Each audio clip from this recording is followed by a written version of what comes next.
In India, English faced a country of intense and elaborate civilizations, a magnificent empire, initially much greater than its own. And it faced an enormous challenge if it was to establish itself in a country which today boasts over 1,000 million people and 200 different languages, including Hindi, Sanskrit, Bengali, Gujarati, Marathi, Punjabi, Kashmiri and Urdu. But establish itself, it did. And here in Calcutta, the signs are still, literally, all around me.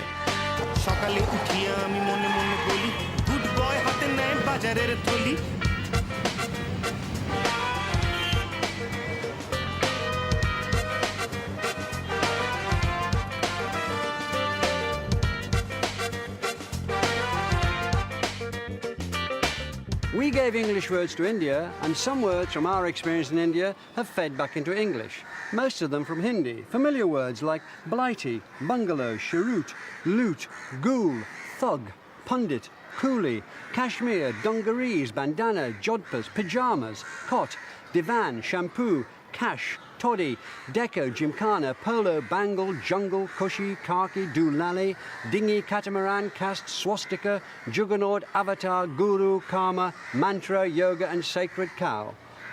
All these and many more were adopted from the subcontinent.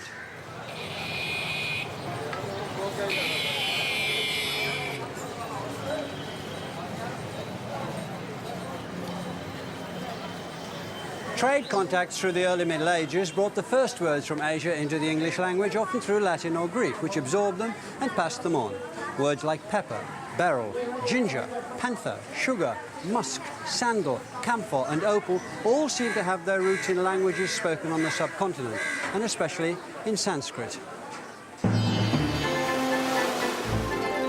But the close relationship between English and India really began at the start of the 17th century, when the East India Company was granted a monopoly charter to seek out and trade with the rich spice markets of the East. This was a collision of cultures between the British merchant adventurers and the potentates of Oriental society. And in order to prosper, the English had to learn the lexicon of power and degree and to curry favour. Obsequiousness mattered.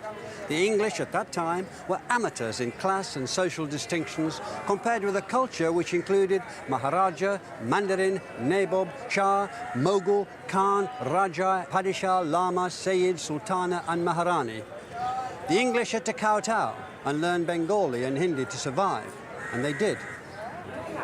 In India, after years of negotiation, begging and buttering up the Mughal rulers in their own Persian tongue, they were allowed to set up trading posts, factories at Madras, Bombay and amid the opulence of Surat.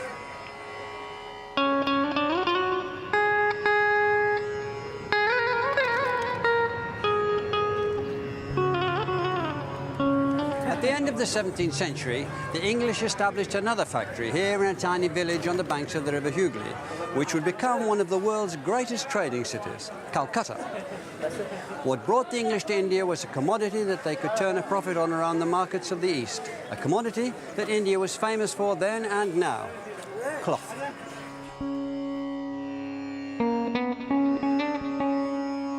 In India, the English found a variety of brightly coloured printed and woven fabrics,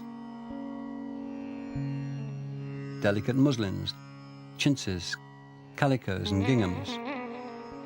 When these reached Britain, they became an instant success, and their names as familiar as they are today.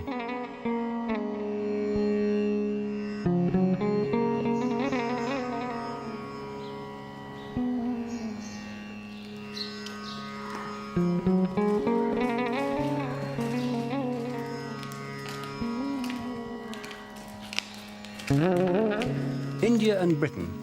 It was the start of a relationship that would be enduring, passionate, and often marred by misunderstanding and violence. English had planted its foot firmly on Indian soil, but it had hardly announced its presence with a fanfare. The East India Company prospered, but in this vast country, its English-speaking employees were numbered in hundreds, not thousands. Some of the senior employees were encouraged to go native, take local wives, and adopt local habits and dress. And when they wanted to conduct business, they had to learn the local languages. For most Britishers, this was a matter of commercial necessity, but there were others who had a more scholarly interest in India's languages. One of these British students of the Orient made a discovery which rewrote the history of the English language.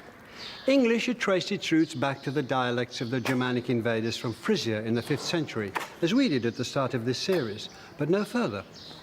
But in 1784, William Jones, who was in India in his capacity as Supreme Court judge, founded the Asiatic Society of Bengal to encourage inquiry into the history, civil and natural, the antiquities, arts, sciences and literature of Asia.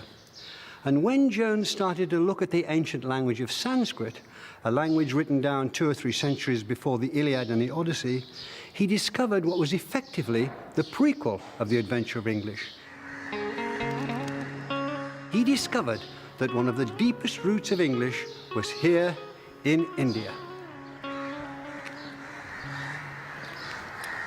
Jones made the startling discovery that there were similarities between words in Sanskrit and the younger languages of Greek, Latin, English and others.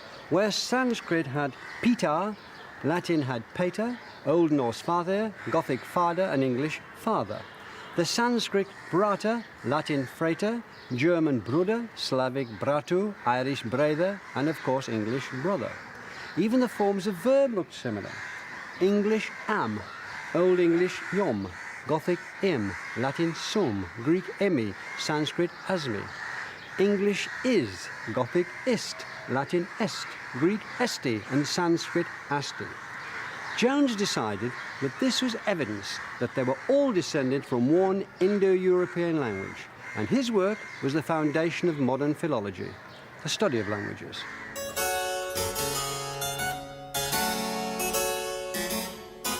English had acquired a new past, here at the headquarters of the Asiatic Society. It was just one of the new buildings with which the British were reshaping Calcutta. By 1765, the balance of power had shifted. The Mughal empires had collapsed, and the East India Company took over the administration and financial control of Bengal, India's richest province. Calcutta was becoming a colonial capital, a centre of commercial, political and social life. Here, the relationship between Indian and British became one of servant and master. A dangerous climate of feeling was developing that it was the duty and destiny of the British to govern in India. They were no longer going native, marrying Indian women, adopting Indian customs and learning local languages. They began to see themselves as superior to the native population, and the essence of their superiority was their religion.